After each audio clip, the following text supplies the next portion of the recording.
मेरा आपसे सवाल है, क्या आपने कभी सोचा है कि गर्मी अचानक इतनी खतरनाक क्यों हो जाती है कि सेहतमंद इंसान भी चंद मिनट में कलाम से नीचे गिर रहा है। इस वक्त जो शदीद गर्मी हम महसूस कर रहे हैं, ये सिर्फ आम मौसम की तब्दीली तो है नहीं, बल्कि एक बहुत बड़ा मौसमी रुझान का असर हो सकता है, जिसे एल नैनो कहा जाता है।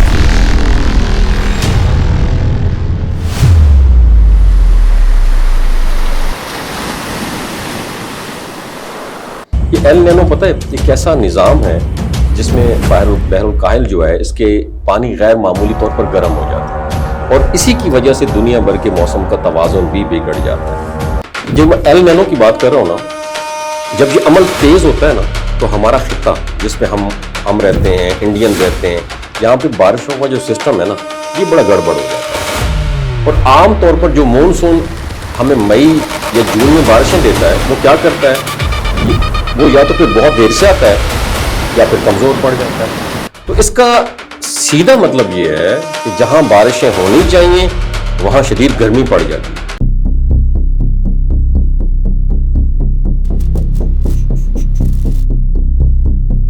यही गर्मी फिर होता क्या है, इंसान के लिए खतरनाक हो जाती है। तो ऐसी सूरत में सबसे बड़ा खतरा क्या होता है, हीट स्ट्रोक का होता है।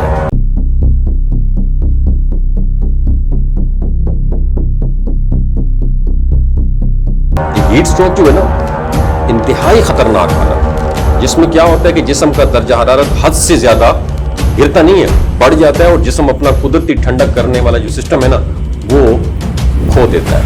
और एक और बात, खतरनाक बात यह है कि ये अचानक हो सकता है और बाज़ औक़ात इंसान को समझने का मौका ही नहीं मिलता कि उसके साथ जीना क्या है। तो आपने अक्सर ये देखा होगा, कुछ लोग अचानक कमजोरी महसूस करते हैं, चक्कर खा के गिर जाते हैं या फिर बेहोश हो जाते हैं, और ये सब उसी कैफियत के अलामत है। और हाँ, ख़ास तौर पर वो लोग जो धूप में काम करते हैं या ज़्यादा वक्त घर से बाहर गुजारते हैं, तो वो इसके ज़्यादा शिकार हो जाते हैं। इसलिए ज़रूरी है कि हम अपने रोज़मर्रा मामूलात में चंद तब्दीलियाँ ज़रूर लेकर आए। तो सबसे जो पहली बुनियादी चीज़ है ना, वो पानी है। जिस्म को हाइड्रेट रखना इंतहाई ज़रूरी। याद रखें, प्यास लगना जो होता है ना, इस बात की निशानी होती है कि आपके जिस्म में पानी की कमी शुरू हो गई। इसलिए वक्फे से पानी पीना बहुत अच्छी आदत है। चाहे आपको प्यास हो या ना हो, आपको पानी पीना। और दूसरी अहम बात, दिन की जो गर्म तरीन औकात हैं, इसमें आपने खुदारा बाहर नहीं निकलना। सुबह 11 से लेकर 3 बजे तक सूरज की शुआएं बहुत तेज़ होती हैं और यही वक्त जो होता है ना, बहुत ज़्यादा डेंजरस होता है।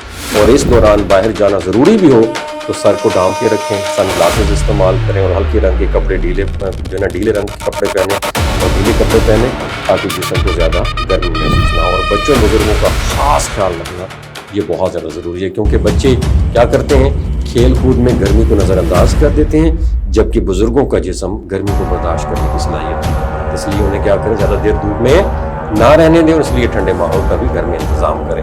अच्छा, एक और पहलू, हमें इत्तलात के बारे में भी आगाह होना चाहिए। अगर किसी को शदीद सर दर्द हो, मतली महसूस हो, जिस्म बहुत गर्म हो जाए, जल्द खुश्क हो जाए या पसीना आना बंद हो जाए, तो ये खतरे भी हैं। तो ऐसे में फ़ौरन उस शख्स को सायादार या ठंडी जगह पर मुंतकिल करें, उसे पानी पिलाएं और उसके जिस्म को ठंडा करने की कोशिश करें। अगर हालत में बेहतरी ना आए तो फ़ौरन मेडिकल जो है ना, मदद के लिए उसको हॉस्पिटल ले जाएँ या फर्स्ट एड दे दें। तो ये बातें, क्योंकि मौसम अभी शदीद गर्म हो रहा है, तो सोचा आपको बतानी बहुत ज़्यादा ज़रूरी है। सदका जारिया के तौर पर दूसरों के साथ ज़रूर शेयर कीजिए। अपना ख्याल रखिएगा। अल्लाह हाफ़िज़।